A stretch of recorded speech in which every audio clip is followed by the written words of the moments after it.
Indiana Jones and the Dial of Destiny is fine. I don't think it's going to be anybody's favorite Indiana Jones movie, and I think it'll be some people's least favorite Indiana Jones movie, but I think that will be because of how fine it is. I think there's other Indiana Jones movies that people would argue are worse. Obviously, Raiders of the Lost Ark is the best one, probably. Last Crusade has a lot of great stuff going for it. I think you could say it's about as good. Temple of Doom, it's got its problems, but it has a lot of redeeming qualities. Kingdom of the Crystal Skull, I think in 2008, we were right about. It didn't work. However, I think Kingdom of the Crystal Skull, Dial of Destiny are kind of the opposite of each other. Kingdom of the Crystal Skull takes a lot of big swings, and it takes a lot of them in the direction of let's do whatever the next Indiana Jones thing is. Maybe that is, UFOs and swinging around in the jungle with monkeys.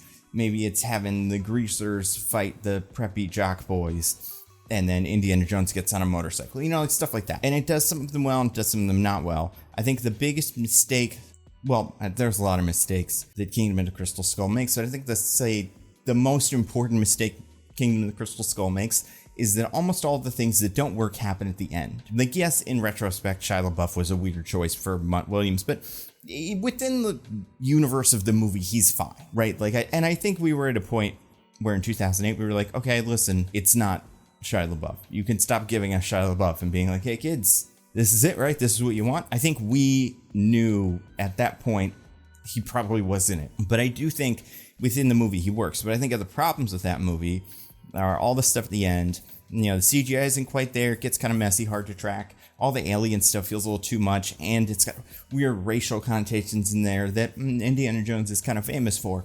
But, seeing him 30 years later feels a little different, right? It feels like, well, we had some time to think about this, and this is still where we are. Again, I'm not trying to judge. I don't want to judge that part of it and say it's a bad movie. I'm just saying a lot of the stuff that doesn't work about Kingdom of the Crystal Skull happens near the end. Whereas Dial of Destiny is a 2.5 hour movie that takes 2 hours to get going. And by that, I mean it really just goes and goes and goes and goes and goes. And by the 2 hour mark, you got a movie that's pretty fun. You're finally doing Indiana Jones stuff, and then you get into that actual end of the movie stuff, and that's very fun. I think that is the thing about this movie that feels the most true to the spirit of Indiana Jones, the spirit of what these adventure movies are supposed to be. And when they work, it's like, well, this is why. This is what works about them. I think there are parts of this movie that get this old man Indiana Jones thing right. And there's parts of this movie that feel like we're just doing things we already did in Kingdom of the Crystal Skull again. And he's much older, and that's fine. But I don't know. Parts of that didn't quite stick for me. I don't want to spend too much time on this because I do think there's not a lot to this movie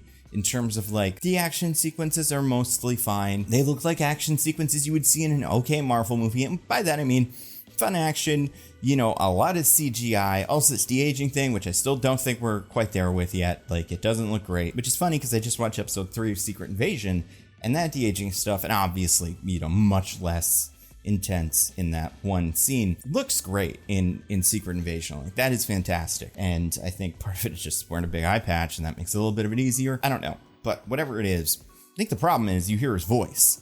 And even if he looks just like young Indiana Jones, if he sounds like this, it's like that doesn't work, right? Also, that's not how Indiana Jones talks. It's like, I'm Indiana Jones. Nope, that's not it either. We'll never know. These impressions, we don't do impressions in these videos. This is why. But I'll say that part of it doesn't super work for me. I do think one of the weirder things about this movie, I think Phoebe Waller-Bridge is okay. Harrison Ford is doing his best, and I think it mostly works. I think he's good. And that's why, I don't think this movie is bad. It's way too long for not being super engaging moment to moment. There's a lot of stuff that it just feels like an action sequence, right? A lot of these car chases and things like that, the one near the middle, I'm like, this is not anything new. And it's not done so well that I'm like, my mind is blown. So then it's kind of like, well, what are we doing here? There's a little bit of that. Phoebe Waller-Bridge is okay. I think her character has an interesting energy it's very high energy. She's always on, kind of. She's always moving forward. And I think that's kind of good. I think the villain is interesting. I kind of like what they're doing with him. As someone who liked the show For All Mankind, it's funny that we're getting I don't want to say evil because the other one was, also a Nazi, but the more sinister, like version of him and his whole deal. It's fun. I don't want to spoil it. Mads Mikkelsen, I liked him in this, and I liked where that character goes. I do think my biggest problem with this, my biggest individual, like small problem with this movie, Indiana Jones to me always felt like a series of it takes place in the past, right? That's always been the point. But it takes place in a somewhat historical context, right? Like, even if Hitler isn't there in Raiders of the Lost Ark, they say, like, Hitler's looking for this fancy thing in the, in the dirt, and we're going to bring it to him, and he's going to win the war, right? And obviously, in our world, that never happened. But there is always this kind of a level with the Indiana Jones movies where it was like, but maybe it did happen. Maybe that happened while the World War II was going on, and these guys were doing Indiana Jones stuff, and then they did it. We never heard about it because they put it in the crate and they put it away, and that was it. And I think Indiana Jones has always, at least the first three, definitely had that, where it did feel like kind of, I don't know, it felt like this really nice, like he's able to continue having adventures because he is able to maintain this anonymity, and because of that, he is kind of a figure that could exist. I guess part of the charm of these movies is that they take place in a fictional world, but also it's got that. What bugs me about this one, I'll get straight to it, is that I don't love that Indiana Jones is getting on a horse and racing through a parade in New York, and he's on the news, and he's being chased by guys with guns who are firing their guns in the air, like to getting attention.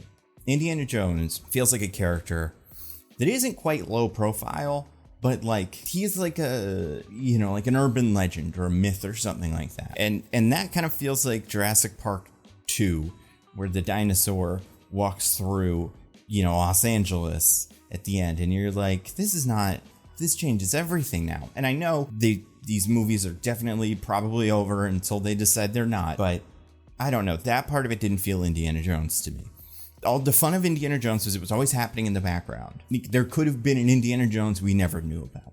That's part of the fun for me, at least. Because Indiana Jones is always connected to urban legends. The, Ark of the Covenant is a thing that we kind of believe might exist. The crystal skulls are real things, I guess, but not the alien ones. But like those are things, artifacts that you can find that people made, to sell. But also the idea that aliens exist. It's this urban legend. And the Dial of Destiny, I've never heard of it before, but like what it ends up being and like conceptually, I think it works into that theme, and it slots in with those things rather well. But at the same time, it's like I also want Indiana Jones to be an urban legend as opposed to a guy people know, the guy people recognize on the street. That's just me. I do think Antonio Banderas fit particularly well here. Like, that's the part of this that I like, and the thing that I think I liked about Mutt Williams and that I didn't really like about Ray Winstone in Crystal Skull. But here, he did feel like a part of Indiana Jones's world, where he was just like a guy that Indiana Jones knows, who has a personality and a thing, and we meet him in one of the movies,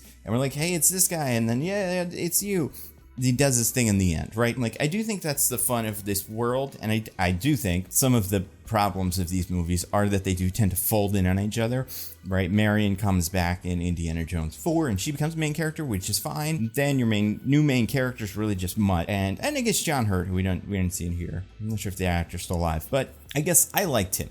I like Phoebe Waller-Bridge. I think the kid was fine. Some brutal killings in this movie, but good. I think the one FBI agent or CIA agent or whatever she was a weird character. Feels kind of like not a missed opportunity, but what were we even bothering with there? Overall, the movie's too long, but it's okay. I think most people who want to see an Indiana Jones movie will watch this movie and be like, that was pretty good. And if you want to watch a movie, I'd be like, this is one of them. You'll watch it and go, that was something that happened.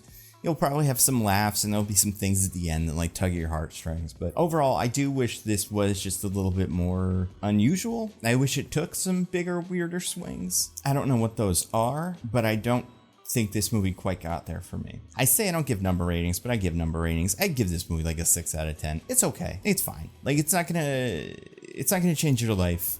It will not be your favorite Indiana Jones movie, but you'll see it and you'll be like, that was fine.